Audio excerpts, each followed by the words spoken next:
To get the ball rolling with genetics, we first need to go over some terms. So our first two terms are going to be trait and allele. A trait is any observable characteristic. So any observable characteristic.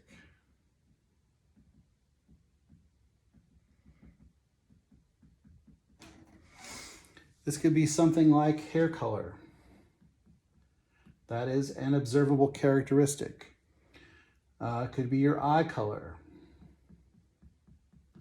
It could be the shapes of things. So the shape of your earlobe is going to be a characteristic. So this portion here. The shape of your nose, I mentioned the other night, will be a characteristic. Anything that you can see on an individual. Allele describes the variation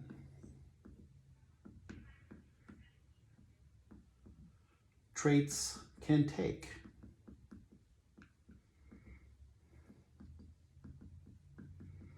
So for instance, hair, well, it can be brown, it can be red, it can be blonde. So hair color is an observable characteristic. This is the different types of hair colors. There are alleles for brown hair, there are alleles for red hair, there are alleles for blonde hair. The shape of your nose, for instance, so shape of your nose. This can take two different alleles. It could be straight, which means your nose comes straight down, or it could be Roman.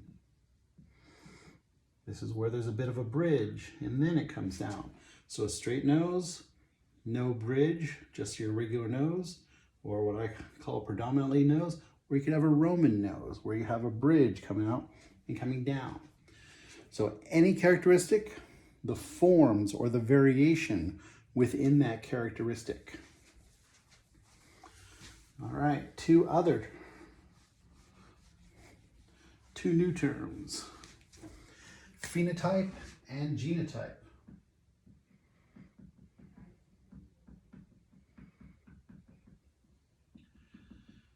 You're going to notice each of these terms is going to go together. The phenotype is a description of the traits of an individual. So, a description of an individual's, that's an "and", traits. So you could describe me. My phenotype, I have dark hair. My phenotype, I have a straight nose. My phenotype, I have an attached earlobe. This is the description that you physically see on a person. Genotype is the genes an individual has.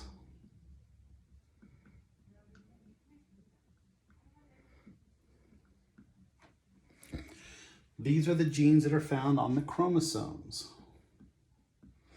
You have about 10 to 15,000 chromosomes.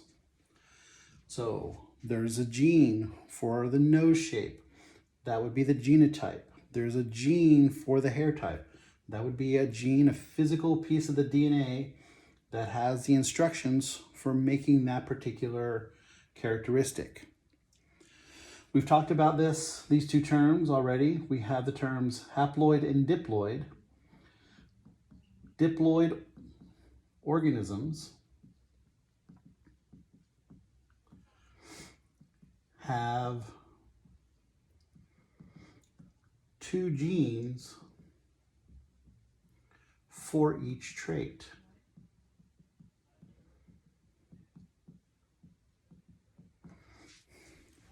So remember, you have homologous chromosomes. So on a region of your DNA, let's say this is chromosome 1. So here's the first copy, here's the second copy. So we often will make these look like rods because that's what they look like under the microscope. And let's say at this particular region, this is where you have the gene for hair color.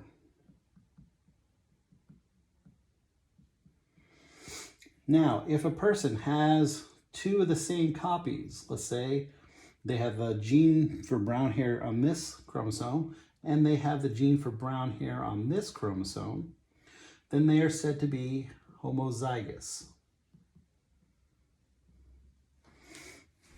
If you have two of the same copies, you're homozygous. Homo means same. If, for instance, though, same gene, 1A, 1B, let's say this is the gene for brown hair, but on the other one you have the gene for blonde hair. This is why we don't call them identical chromosomes. We say they're homologous because the gene for hair color is at the same place. Now, it may be the same or it may be different. If it's the same, it is brown and brown, you're homozygous. Or if you're black and black, you're homozygous. If you're blonde and blonde, you're homozygous. However, if you have different genes, you have brown on this one, but blonde on this one, you are heterozygous.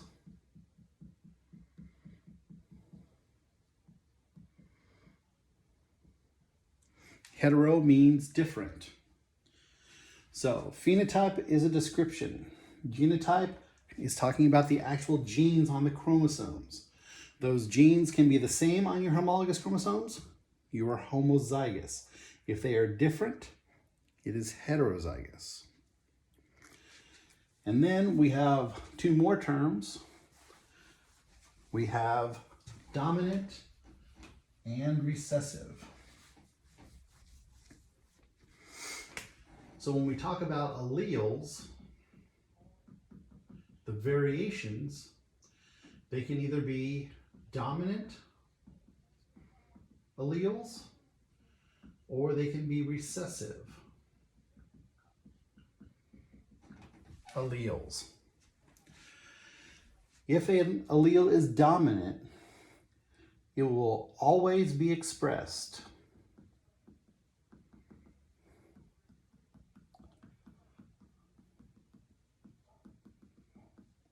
if present. And by expressed, we mean that's the phenotype we'll see. A straight nose is dominant to a recessive, a Roman nose, which is recessive. If you have at least one of your genes is dominant, it will cover up and not allow the recessive to be expressed. So if you're recessive, if you have a recessive gene, allele, then this is covered over by the dominant allele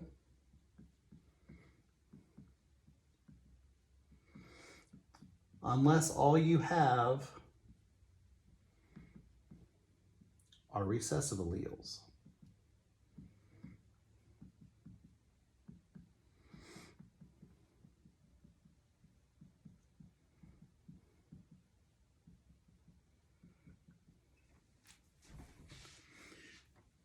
Now, in genetics, we often use symbols to express these.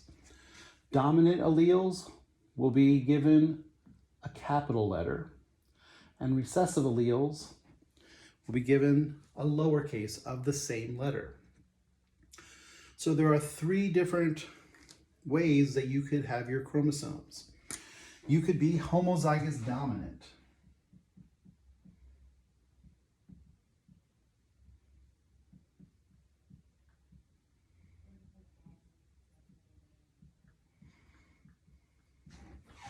If you are homozygous dominant, then both of your copies of your alleles for a trait, both of those genes are the dominant allele, and you would get two uppercase of that letter. Conversely, if you are homozygous recessive, that means you have two copies of the recessive allele, and you would have two lowercase letters. I'll put this over here to line it up. Or you could have one of each, in which case you would be heterozygous. And we would replace that symbolically, showing you have one dominant allele and one recessive allele.